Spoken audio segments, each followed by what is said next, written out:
everybody. Today I have with me author, psychic medium, and teacher, Tracy Farquhar. And I hope I said that right. I was going to ask you, but Farquhar. Is that Farquhar. Farquhar. Okay. And her first book, Frank Talks, just so everybody can see it. And her new book with Mike Dooley is called From Deep Space with Love. And I am so excited to talk to you today, Tracy. Thank you for having me on. I love Mike Dooley. I have loved him for a long time. And when I saw he had a new book out, I went right to there and I was like, oh, I wonder if she'll talk to me. And then you did. You said yes. And I was so excited. I love everything about, the notes from the universe. In case anybody doesn't know, he has a ton of stuff out there everywhere. And I was wondering when I first saw this, is like, how did you get to meet him? Well, I was following the notes from the universe for quite a few years, getting them in my inbox every day, reading them religiously and saving them. So I've saved every one that I've received since, I think, 2009. So yeah, big fan. All of his work really resonated with everything that I was doing and believing. And I was building up my business, my psychic practice, and was feeling like there was something I wanted to add to it, but I didn't know what it was yet. I was teaching psychic development, but there was something about teaching, and I just felt something else coming. And one day I opened the notes from the universe and was scrolling through it, and it said, Train the Trainer program. And so I looked at that and realized that he was training people to teach the Infinite Possibilities program from his book, Infinite Possibilities. Yeah. And I knew immediately that that's what it was that I was getting, that I was going to be doing. So I went to Orlando for the second Train the Trainer conference that he had and became a trainer in 2012. And immediately started teaching the program. And then I continued to attend all of the conferences that he had, the Train the Trainer conferences, which were twice a year. I've been to every one except one. And so I got to know him a little bit through those conferences, and I would speak at the conferences as well. So I knew that he was a fan of the Seth books, and I knew that he was really interested in channeling. So when I wrote the first book, I made sure to get a copy to him. Not really expecting much, I know that he's a busy guy, and, yes. I didn't really expect him to read it. But he did. It took him a little while, but he read it, and he started, messaging me and saying how awesome he thought it was. And we wound up talking about it, and then we did a webinar together 2 years ago where he asked questions and I channeled the answers from Frank. And then from there, we were thinking, what's next? What should we do next? Because this is really great. And we decided to do the book together. In the same kind of format. So Mike asked the questions and I channeled the answers from Frank. So it was an amazing, amazing journey and opportunity, and just so incredible to be working with him on that.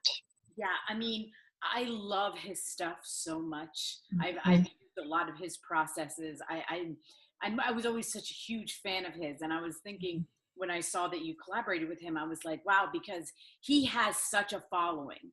He has established himself like really, and I was like, wow, you must be so awesome because you him, and I just love him so much.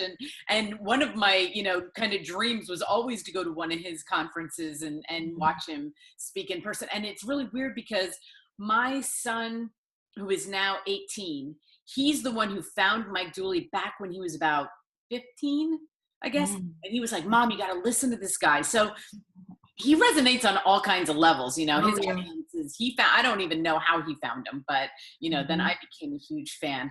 But Frank Talk, this book is amazing. And just so you know, I am a huge Esther Hicks fan.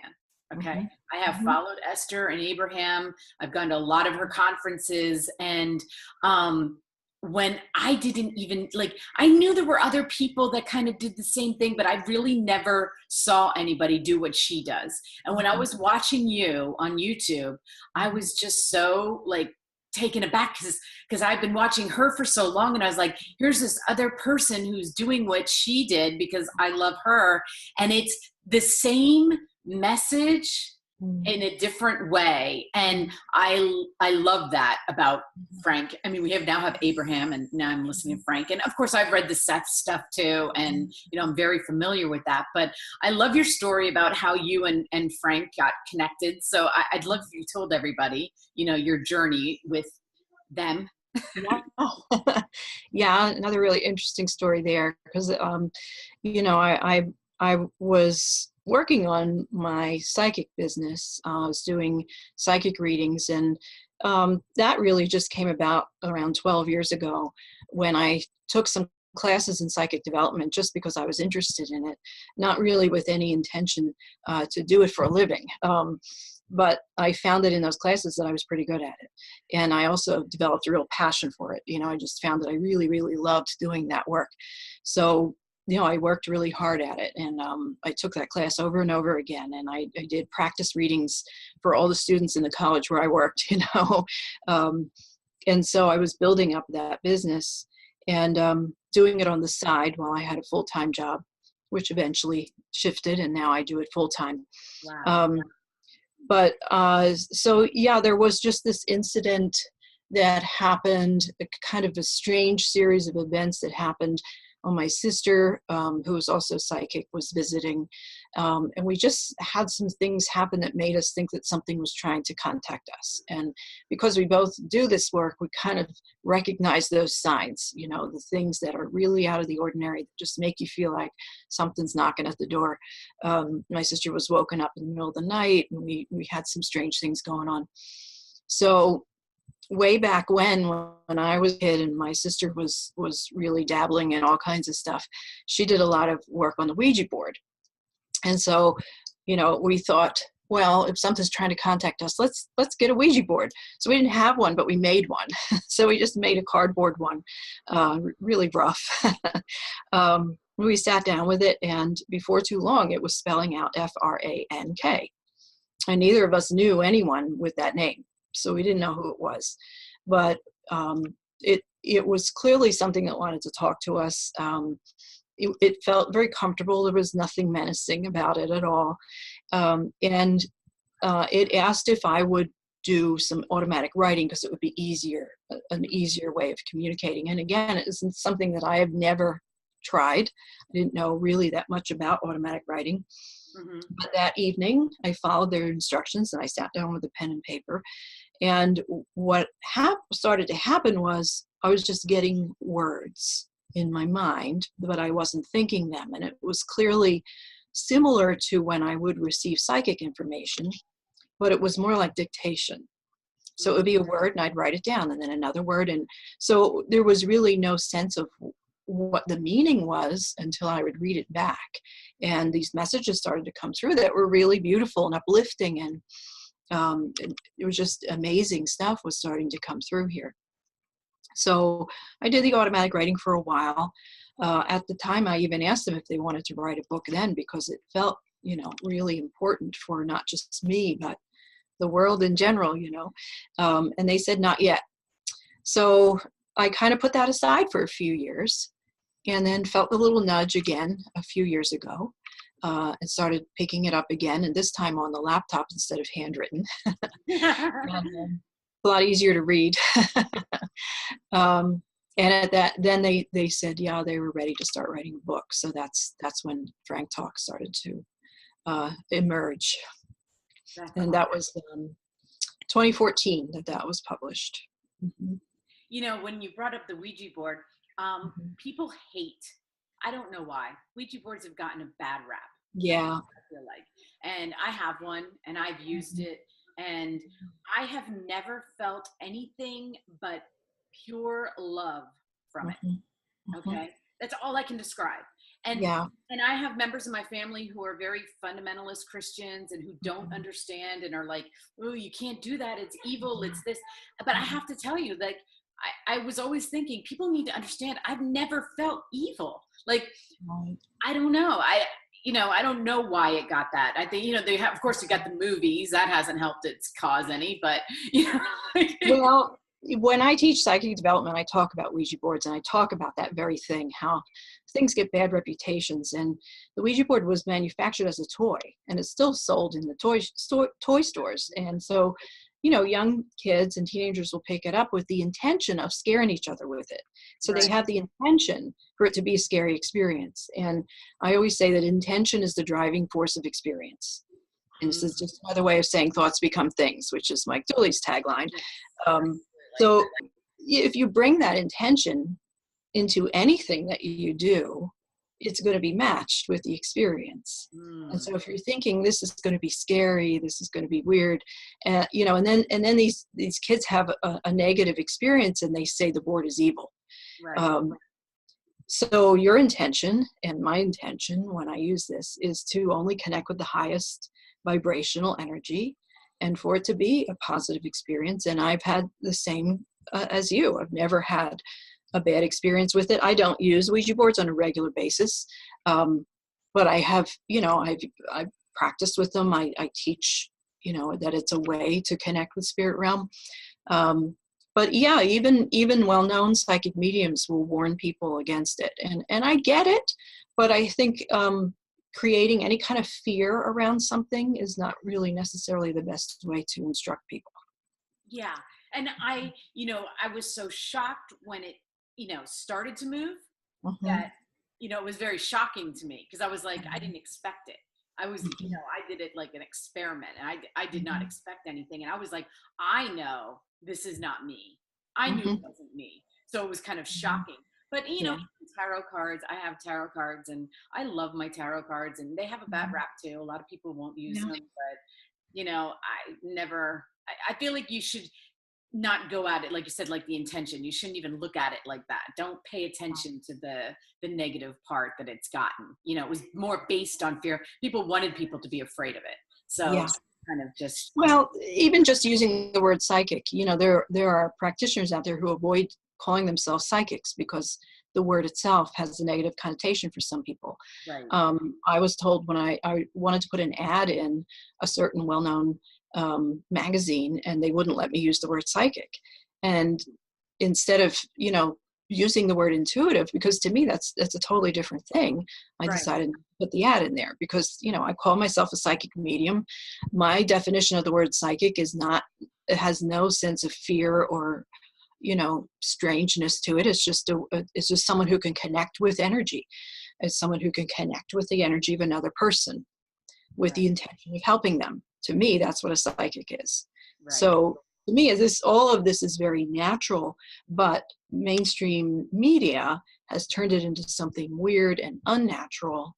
And so, sometimes it's hard to break out of those stereotypes. Yeah. And, like you said, when even calling yourself that, like I used to always think, I used to go to mediums. Okay. I went to a lot of mediums. My mom died almost 6 years ago. And she was into, back in the day, those calling media or psychic hotline. That's what it used to be. I don't even want to know how much money my mom spent on psychic hotlines. But one time, that's what she would give me as a gift. Okay. She'd be like, I gave you 10 minutes with a psychic hotline person. So anyway, so she passes away, and I was like, you know what?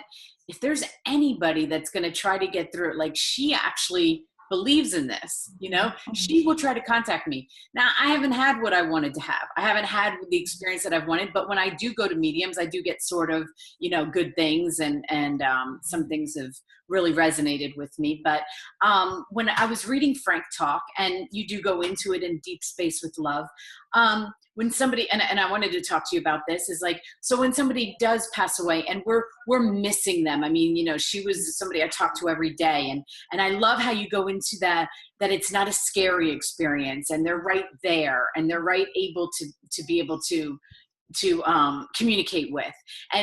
But when people like me, like I'm looking for something that isn't what I thought it was, instead I think I'm missing the things that she is trying to say. You know what I mean? Do you know what I'm talking about? So, I mean, what do you tell people that say that? It's like, I don't hear anything. I don't see anything. And I want.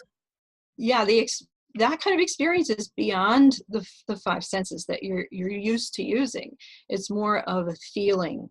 Okay, it's not normally something you're going to see with your eyes or hear with your ears. It's going to be more of an internal vision, an internal hearing, a feeling, a sense. It's going to be very subtle most of the time. Now, sometimes people do have very dramatic experiences of seeing spirit, but that's pretty rare. And in fact, most of the time, your loved ones aren't going to want to do that because they know that it will scare you, even if you think it's mom. If you suddenly see a full body apparition, it's not usually a really pleasant experience. So it's going to be a lot more subtle than that. It's going to be, something that you just sense or feel, or maybe you get a little waft of perfume, or just, a little dialogue that goes on in your head where you're having a conversation with them and you think you're making it up, but it feels different. Or you have a dream. Often they come to you in a dream experience that feels very real, very vivid, and this sense of amazement that you're seeing this person that you thought had passed on, but there they are. So there's a different feeling to a visitation in a dream. So most of the time it's our expectations that are kind of out of alignment. And so, we'll miss the more subtle experience because we're waiting for that big neon sign to tell us that, that person is there, and the big booming voice out of the sky. And that's not really what it is usually. Yeah, and that's why, so I was trying to bring it around to you. So, you are a medium and you can hear and maybe see things that I couldn't, because I'm looking at a different place. And I think that's where you help other people to be able to see what they can't see. Is that kind of correct in saying that? Yeah, it's easier when you're not emotionally involved in the situation. And so, as somebody who's not emotionally attached to somebody who's passed on, it's easier for me to pick up on them. And I think also even psychically, I don't do readings on myself because, my ego, my emotional self is going to be involved in the interpretation of whatever I get. So it's easier to do that for other people, especially people that I don't know very well. But yeah, I again, as a medium, I'm not really seeing with my eyes or hearing with my ears. I've had a couple instances of hearing things, but most of the time it's an internal hearing, it's an internal seeing. And so I see images, visuals in my mind's eye. I get words, I get feelings. So that's all the clairs: clairsentience, clairvoyance. Clairvoyance is seeing an image. Clairsentience is getting a feeling. Clairaudience is hearing, but not necessarily hearing with the ear, but kind of like you would hear in a dream. So all of these things I kind of liken to the dream experience because they go on in here, but they're just as vivid almost as, the real experience. It's not always quite that clear though, and some of these things are very fleeting. So the thing that I teach and what I had to learn when I was starting out was to really focus, really pay attention, and really trust what I was getting. Right. So most of us have experiences like this in some way, but we brush it off. We don't take it seriously. We think we're making it up. And people will say all the time, it's just my imagination. But where actually your imagination is the same state, the same place as your intuitive and psychic abilities. It's that place outside of your normal thinking, logical brain. Right. So saying something is just your imagination is kind of negating a really important part of your sensitivity.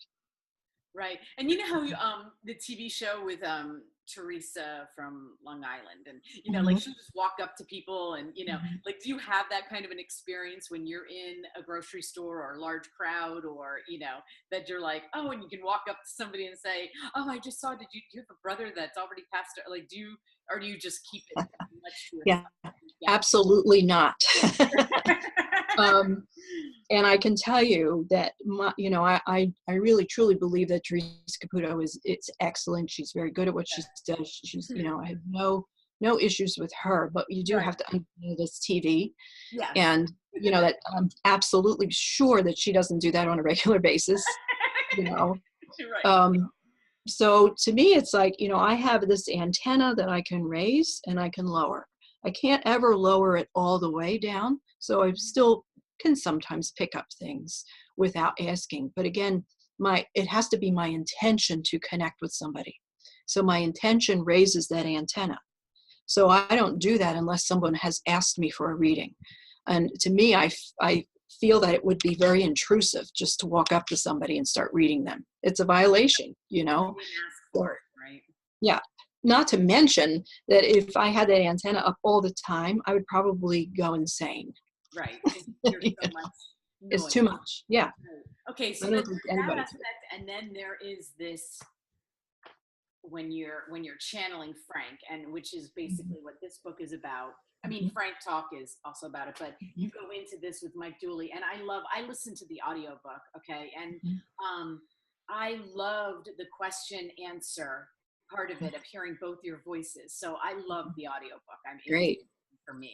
And so when you started getting, okay, because there's what you were doing, and then you're like, okay, so I'm doing that, and you're really loving that, and then all of a sudden you start getting in contact with Frank, and isn't a higher self, so to speak. Frank actually exists on another planet or another, right? Okay, so how does that feel? Like when you realize that, when you make the connection with him, and all of a sudden you're realizing this is a collection of consciousness, I guess you could say, and they're telling you, okay, we come from another planet. I mean, what do you? Yeah. Well, yeah, I mean, the feeling of it was always very positive, very comforting, very loving. And I think it has to be in order to get through to me, because again, I have that intention to only connect with that kind of energy. Right. So there was never any question that this was a benevolent energy. But yeah, I did have some trouble accepting what they were telling me, because it is so far out of the realm of anything I knew, anything that I, really ever thought about. And yeah, there were times in the writing of Frank Talk that I would say, I don't think I can do this. People are going to think I'm crazy, and I would put it aside. And I would really have to kind of have this conversation with myself, am I really ready to put this out there? What are people going to think? I'm already seen to be some woo-woo weirdo by a lot of people, just the psychic and mediumship work. This is really going to push it over the edge. Level, Yeah. So, but I always kind of came back to, if I would start reading it again, it would always come back to the importance of the message.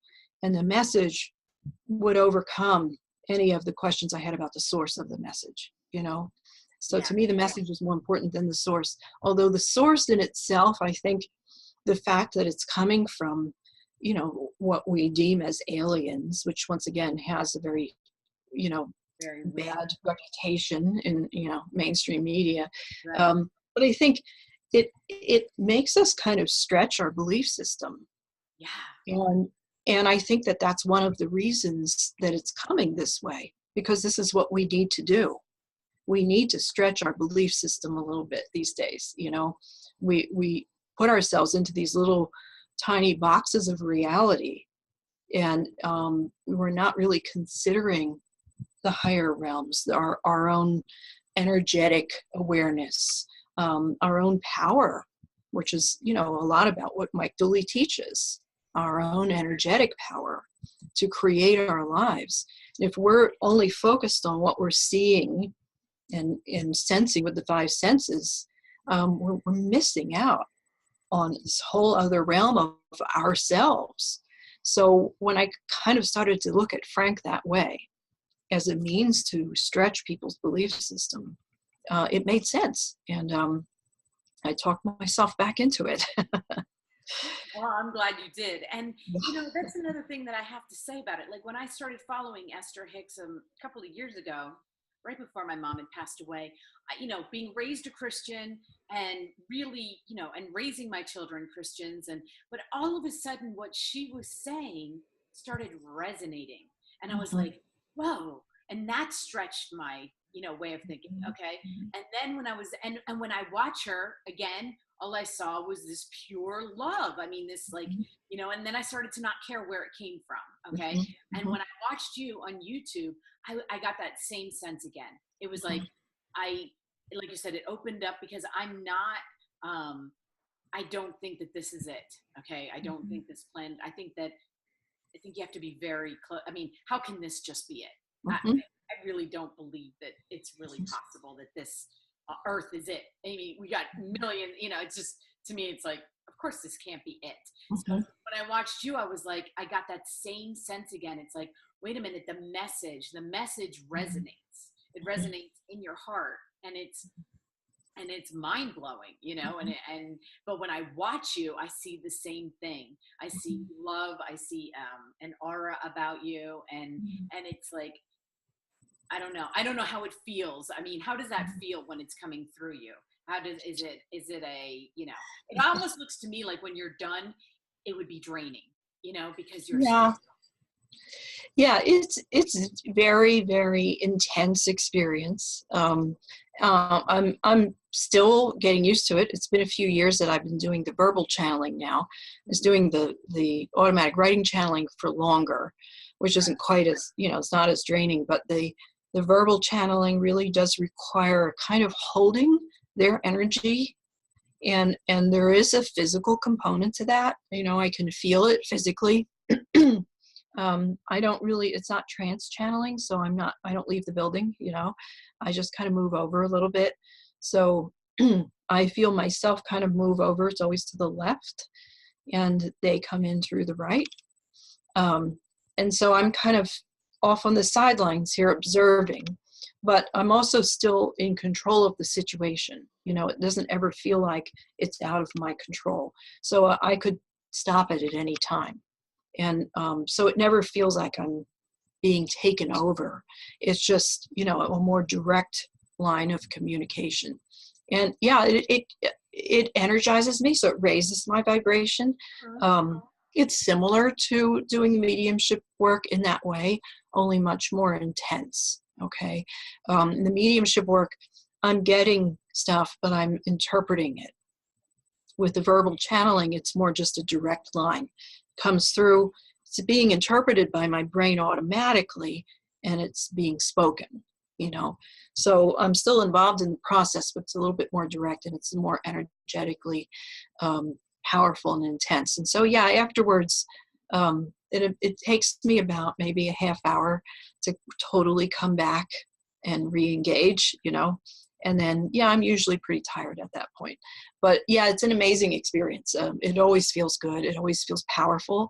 And it always feels like it's what they're saying, as you said, resonates. It makes sense. It feels like this is just what people need to hear, You it really does. I mean, that's the best thing about this book is he asks the questions, okay, that we all have about life and afterlife and before life, and he asks all those questions that everybody wants to know the answer to, and when they give the answers, I'm like, yeah, okay, right, like I get it, even though I've never been taught it, and because most people aren't, it sits well, and you're like, well, of course that makes sense, and love is the basis, and I love how he did that, because Mike Dooley is all about sharing the fact that it is all love out there. That's one of his main messages, and if you get the emails, whoever gets the emails out there, I mean, everything is about love, and I love that, because you don't feel anything but that. You don't resonate anything but that, and I can see it in your face when you're doing it. But I always wanted to know, and so your characteristic changes. Okay, so when you're channeling them, you have different, are you aware of your body movements at that time? You're aware that you're doing different body than what you are, different voice, a little bit, Yeah, it's an unusual feeling, and I tend not to watch the videos because I think, oh my gosh, I look so strange, and I start judging it, and I don't want to judge it or feel self-conscious in any way, because it just is what it is. It's not anything. I can't even imitate it, Right, you can't even be like, oh, this is how I am when I'm. Yeah, no, I can't do it. Right. there. Yeah, it's unusual, and I know it looks a little strange, but it's not anything that I'm really doing on purpose or really controlling. And yet, as I said, it doesn't feel totally out of my control. I think it's just them. It's just, their characteristics, their mannerisms, their sense of being in this body. It probably feels a little strange to them too. Exactly.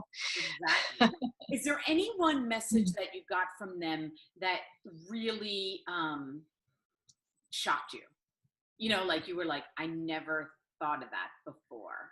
Did they answer anything that really kind of like, as either you're writing or channeling, that you're like, wow, I never thought of that? Yeah, there was a lot of stuff that they say has done that. There's been a lot of, in the Deep Space book, the first chapter is all about them. And so they tend not to really want to focus on themselves a whole lot. And I think it's because they understand that they're so different from us in a lot of ways that might challenge our belief system, about them and how they relate to us. But I think they also want us to feel comfortable with them. So they want to talk about themselves so we get to know them. And so some of the things they talk about with their own culture, they said that they have 7 different genders. That was, yeah, I like that. That was pretty interesting. Mm-hmm. And a lot of people have asked about that subsequent to the book in different sessions. Uh-huh. And what they will say is, it's not, people want to know, well, what does that mean? And what they say is it doesn't correspond with your idea of gender, so it's not something that we could make you understand. Right. Our idea of gender is male and female, and they don't have that. It's different. And so how can they explain that? But what they've said was, and this was just in a recent webinar that I did, they said there are 2 genders that can procreate, that can give birth to young, and that there are other definitions of gender which include gender identity, which kind of is something that we're starting to understand a little bit better ourselves. Right. That there really aren't just 2 expressions of gender. There's a whole gamut of different ways to express gender. And so I think they seem to have a really good handle on that, and we're just learning that. So that was something really interesting. I think their emphasis on fun and play and creativity, well, it wasn't a shock to me. The amount of times, the number of times that they talk about that in the book was surprising, because we don't value that quite as much as we probably should. And I, it wasn't something that I expected as a form of wisdom, being encouraged to play. But it makes a lot of sense, because we need to engage that part of ourselves, which is the same place we learn from. That's why kids play naturally, because right. They're in the process of learning while they're playing, and then we become serious adults and we don't play anymore. Right. So yeah, there's a lot. I can't think of anything else right at the moment, but there was a lot of things that, as you said, it'd be surprising, but then you would say, yeah, that feels right. It resonates. Feels like truth. Feels like truth. And I love the part when they describe their planet. I guess I'm trying to figure out if they call it a planet. Do they? Do they call it a planet? Yeah. The planet's called Brahashka. Okay. And they talk about how they spend more time inside, in underground, per se, whatever their ground is, but because of how intense the sun is. And I was like, that is one thing, when you hear about their people NASA or whatever's out there looking for life, okay, and they're like, oh, this planet can't have life, or this planet can. And I was thinking, well, did they ever think of that, like the under, like we don't know. It's so wide open. We have no idea, and they only come above every once in a while. They're under a lot. And I don't know. I love that part, because I never thought of that before. So it was very eye-opening. And like I said, it stretches your mind to thinking, we think we know. We just don't know, Yeah, and we can only understand those things that we can relate to. And so, there's a lot about them that we just can't relate to. And that's, so it's hard to understand, but I think it's also asking us to be a little bit more accepting of things we don't understand. Right. You know, and that's another thing they emphasize in the book. It's like, you know, they don't have all the answers. There are things that Mike asks that they don't have the answers for. And they're very open about saying, we don't know. We don't know everything. And yeah, we still have problems on our planet. And yeah, we're still evolving and learning and growing. And that's, you know, that's why we're in the incarnated state, so that we can continue to do that. But the idea of, you know, kind of being in wonder of those things we don't understand, instead of just saying it's not real. You know, it allows us to kind of be in wonder of just all of creation and just be in awe of it and say, yeah, I don't get that, but boy, that's really cool. You know, it creates a whole different energy around, you know, just being rather than knowing everything all the time. Yeah. But I loved how they explained how they deal with the death process, because they're a little bit more evolved in knowing that they know that they will see them in another form or another, where we, even though people will say, well, I'll see you in heaven, or I'll see you, I think that's, we just kind of flippantly say that, because I think that our missing is like, well, what if we don't? Because everybody says it, but I don't know that we believe it quite the way they know it to be true, you know? Yeah. Well, again, it's like, we don't, you know, we might say that we believe things, but we still have been taught from the time we can learn anything to only believe the things that you can see and prove. Right. You know, and so we always have doubts when we, you know, when we process information from that place that says, well, do you know this? Is this truth? Do you have proof? You know, and nobody has proof of the afterlife in a way that would satisfy the scientists, you know. So there's a big question mark around that. As far as I'm concerned, I don't believe in the afterlife. I know, because I connect with spirit. Right. I've talked to them. I've had the experience of that, which I know beyond a shadow of any doubt at all is a real experience. You know, there's the things that come through in mediumship readings that there is no way that I could know. And I know that that experience is real. I don't question it anymore.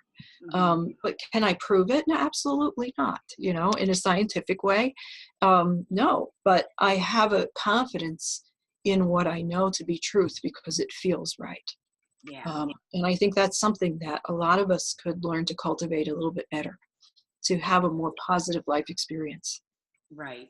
And I do think that, you know, some of the television, quote unquote, psychics gave it a kind of a bad rap when you watch them and they're like, you know, well, your mother wants me to tell you that she loves you and she's really proud of you. And you're just kind of, okay. You know, and they kind of, or they're questioning, you know, the leading questions that I've seen on, and I'm not going to name them, but different psychics. And it leads to a bad rap of people like yourself who really do get, you know, really do feel the energy and really do hear and see. And, you know, when you see people like that out there, like, what do you think? Can you tell if they're really, you know, like for real, or if they're just wanting to make a TV show, or, you know? Yeah, I don't watch a whole lot of them. But I've been to, you know, I've been in the presence of some big names, and, you know, absolutely, for sure, they're making a connection. And yeah, you know, the thing that bugs me more than anything is when people tell me they've been to see a psychic or a medium and they start getting all of this negativity from them. You know, the psychic who says you have a curse on you, somebody's giving, you know, and yeah. So it's like, yeah, $10 reading, and then, but give me $400 to remove the curse from you. Well, absolutely, this is a scam. Right. But it still doesn't necessarily mean that person isn't psychic. They could very well be a psychic, but they're now using it with the intention of scamming people out of money. Right. So yeah, unfortunately, there are people who want to scam people out there. It does give the whole profession a bad name. But there are some really, really amazing people doing amazing work, who are doing it with the intention of helping and guiding people, and you can feel it. So, you know, if you're in the middle of, if you go to have a psychic or mediumship reading and it feels uplifting, and it feels supportive, and it feels like somebody who wants to really help guide you on your path, that's a good reading. Okay. If somebody starts warning you off or foretelling terrible things happening to you, which I've also heard, or telling you when somebody's going to die, which I've heard, you got to ask yourself, how's this helping me? Is this information really helping me in my life's path? And if it isn't, then, I'd say run,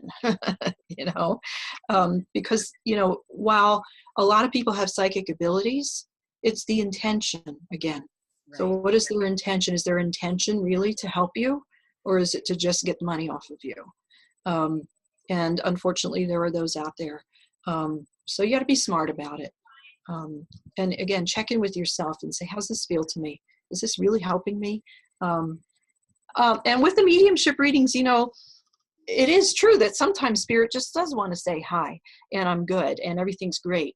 And they don't always have some really big, profound, life-altering message to give you, Right. And some people expect that. Like they think grandma's going to come and tell them what to do with the rest of their lives. And I want them to just write it somewhere, like right. Right. And we don't become these all-knowing, all-seeing beings when we cross over. And so it's not necessarily going to be some life-altering information. A lot of times, though, spirit will talk about their own lives, not from a sense of regret, but from a sense of, I held myself back from doing some of the things I really wanted to do, or I put things aside until, thinking there was going to be a right time, and there never was. Mm-hmm. Things like that about their lives that can help inspire us to do something else with ours. That's usually the kind of guidance that we'll get from spirit, and not always, you shouldn't take that job because that's not going to be good for you. Right. It's more of a gentle guidance. We're not here to get the answers. We're here to figure them out ourselves, but we can get guidance and help and support from the unseen, which can be very, very valuable. Yeah, and I try to look at it like I have children that are young adults. I have 6 children mm-hmm. in all different age ranges, and I try to look at my mom where she is now. As I look at them, like they have young children, right? Mm-hmm. And they'll be like, "Mom, this is so hard," and I'm like, "You'll be fine. It's mm-hmm. not that hard. You'll get through it. Whatever mm-hmm. they're going through." A gentle kind of like, no worries, you'll get through it. And I kind of like feel like that's, instead of saying, okay, don't do that or don't do this, she's just saying, it's okay.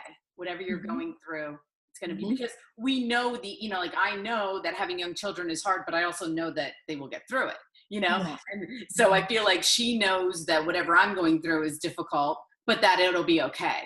And it's almost like that, I don't know. I just feel that sense of like she's saying to me what I say to them. And it's part of life, and it's the circle of, of what we go through. So yeah, I at times when I'm like, please just write it on a wall, what I'm supposed to do. And other times I'm like, no, they're just there to be like, no worry. I love you. It's okay. What you're going through is okay. It's all okay. Mm-hmm. I kind of do know that part, right? Yeah. And often they remind us of what they can see in us. They can see our light. They can see our passion. They can see our expertise, our skills, our drive. They can see that a lot more clearly from their vantage point. And I think the same with Frank too. Like they're seeing us as these energetic beings and not as these limited physical, incarnated beings that we think we are. They're seeing us beyond that. And we forget that as humans. We forget that all the time. Right. We focus on our limitations. And so, loved ones in spirit and Frank, I think they're all about helping to remind us of what we came here knowing but forgot, which is that we are unlimited spirit beings, that we have a direct line of communication and we're direct descendant from source energy, the ultimate creative energy, which means we're also creative energy. So we get to create whatever, we feel passionate about. And so, I think that being reminded of that is very powerful, very valuable, whether it's either coming from a psychic medium or from a channel or from a book, from Mike Dooley. It's all but the same intention to remind us of what we really are. and that what we are seeing is not all that what we are. Right. And from my own experience, being reminded of that by Mike Dooley and by others in the learning experience that I went through and continue to go through, changed my life in ways that I could have never imagined. Wow. And I was thinking, I mean, when I saw that you wrote this with him, it must have changed your life, even because I knew when I saw his name here, you were the real deal. Okay. Because I've read his stuff, and you respect him as who he is and what he's accomplished. And so has it changed your life? Like, you did have Frank talk, but being involved with him and the hype around this book, I mean, from in my circle, maybe not in everybody's, but in my circle, I mean, people are just so excited. Has this changed your life in lots of ways? Not a whole lot right now. I still have my little small town practice here in southern New Jersey. It's, I've gotten, more people coming up, through the book for readings and to connect. But no, my life hasn't really turned upside down. It's more gradual. I've done some interviews like this, which are a lot of fun. But yeah, I'm not feeling that much different. It's exciting though. It's just, really to see the path and really look at the path that I've been on. And to know that, I've been urged along this path all the way through with the intention of coming to the point where I am now, and just feeling so grateful that I knew enough to listen to those urges and that, the little intuitive hits that kept me going along this path during those times where I really questioned it myself. I think that's the biggest thing that's changed in me, is that I've learned and continue to learn to trust what I get and to listen to, the voice that's either my higher self or Frank or spirit guides, whatever that voice is. It's changed my outlook on life more than anything else. It's changed the way I raise my children. It's changed the way I go about my daily life. Yeah, I still have those moments. It's been kind of a slow summer. My business kind of gets slow in the summer. But I keep coming back to knowing that I'm right where I need to be at this particular time, and that there's still doors that are going to open, and this work is still evolving, and there's more things coming. And in fact, I'm working on the next book. So lots more to come. Yeah, and I love how you say that, because you hear it over and over again. And Mike Dooley actually says this in a lot of his stuff too, is that it's not going to be like this, sudden thing. It's like the next step makes sense, and the next step makes sense, and you just following the next step. So it's like you doing, the culmination of doing this book made sense, and it came in. It wasn't like, oh my gosh, it's now that's it. I've done what I'm doing. It's like, no, that's just the next step, and then there's another step, and I love that, because people get very concerned that they don't know where to go, or they don't know what their next step is. And but I also want to tell everybody that your website, you do help people with that. I mean, you help them identify some of those steps. And are you available over, like, we're doing Zoom and Skype, and is that how you connect with people? Yeah. So yeah, I offer psychic readings, which is guidance on your life path, and mediumship readings, which is connection to the spirit realm. I can do them over the phone and via Zoom. And if you're in my neighborhood, you can come in for an in-person reading as well. So yeah, I offer distance readings and face-to-face readings. Exactly the same. There's no difference. No difference. Yeah. And I've heard that too, but I love that. Your website's very easy to go through. And I was like, oh my goodness, I wish I would have known. I mean, I think I'm going to one, just so you know. Because Awesome. Those things always excite me, and reading this stuff, I mean, was very exciting to me, and listening to it while I was driving. I was just mind blown. And I highly suggest people get the audiobook. I love hardcover books, which is why I bought the hardcover book. But there's just something to listening to your voice and listening to Mike's voice that just kind of brought it alive for me, you know. That's awesome. That was actually a really awesome experience. Like, it's the first time I've ever done that in recording, you know, something like that. And I wasn't sure how it was going to be, but there was something about hearing it myself, you know, with the headphones and hearing myself speaking as Frank. I had a whole new appreciation for the whole book.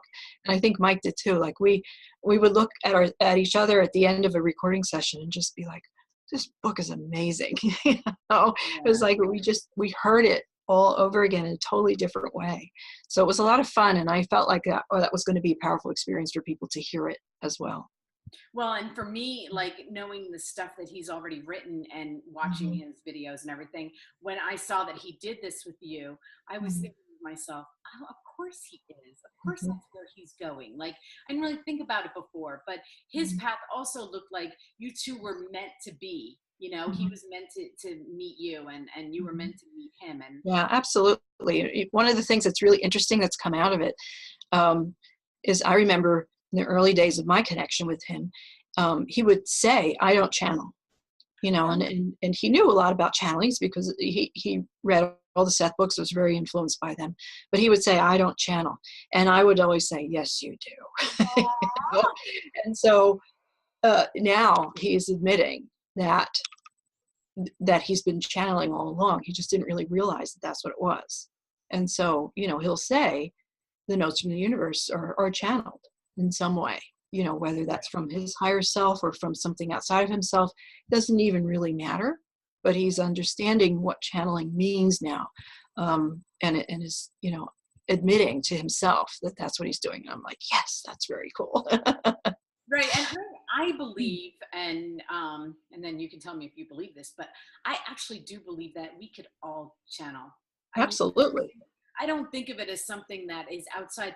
It's knowing, like you said, it's kind of just like hearing and knowing and paying attention to those little voices in the back, you know, and bringing them forward. And I believe we could all do it, but it is a gift to know what you're doing, you know, to listen and to trust it. Because, you know, most people, it's like you hear it and you're like, that's just insane. Who just said that? I don't even know. Yeah, well, I think it's because I was doing the psychic and mediumship work, and so I was used to the feeling of something outside of myself coming through, you know. So I think it's having had that background helped me to be able to do the channeling. I think I needed to do that first to be able to feel confident enough to do the channeling. And yeah, I really believe that we all have the ability, and most people have the experience, but they don't realize it. And it's when people are being creative. It's, you know, when you're in that moment of creation, whether it's actual artistic creation, you know, if you're drawing or painting or coloring, sculpting, writing, we all have those moments of kind of getting in the zone. We call it getting in the zone. Right. You know, runner's high, you know, when somebody's running. Where you're kind of feeling like separated from the body, you lose a sense of time, and Frank talks about it in the book, in fact, as being that in that kind of suspended place where you're open to receive information, you know, messages, connection from something outside of yourself. And so the artists who create something and they're in that zone, and then they step back and they look at it and they say, where did that come from? And you hear I that don't remember. Authors Right. just, they'll write Exactly. something, and the next day they look at it and they're like, who wrote that? Who wrote that? Yeah, right. So yeah, I think it, you know, channeling isn't necessarily channeling, you know, a being. It can be channeling a higher aspect of yourself, Right. you know, which feels like something outside of yourself, but it really isn't. So yeah, the definition of channeling, again, I think we need to broaden that a little bit and understand that we all have the ability, and we all, you know, have had moments of it, whether we recognize it or not. Right. Exactly. And I am so happy that I got to talk to you. You have no idea. I can't believe when you said yes. I was like, oh my gosh. I was like, can't believe it. I'm so excited. Oh, Like thanks. I said, everybody, just go to your website. I will have the link underneath this video. And her new book is Deep Space with Love, which is just, it's amazing. But you know what? That book led me right to this book, because after I read that book, I wanted to read this book because it goes into a little bit of the beginning of Frank. You know, it says a lot of the same things, but in a different way. And it answered a lot of questions that I had. And so I highly suggest getting both of them. That's just my own person. But like I said, you are going to be hearing from me. So, you know, I will be getting in touch with you. This is not it. But I appreciate you coming on and talking to everybody about this. And I'm so excited for you. I can't wait to see what happens next. Thanks so much. Me too. Thanks. So much. Real pleasure to talk to you. It's great. Thank you. And you have a great day. You too. Okay. Bye-bye. Bye.